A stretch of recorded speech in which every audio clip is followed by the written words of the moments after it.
From today in Australia, if you own one of these, a DJI drone, you'll have to pass a quick test before you can take off.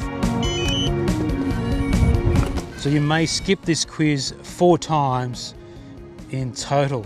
All of the above. You must see the drone at all times. 5.5 k's from an airport, 120 metres above ground level, 30 metres from people. D, operator certificate. All of the above, actually. Congratulations, I can fly.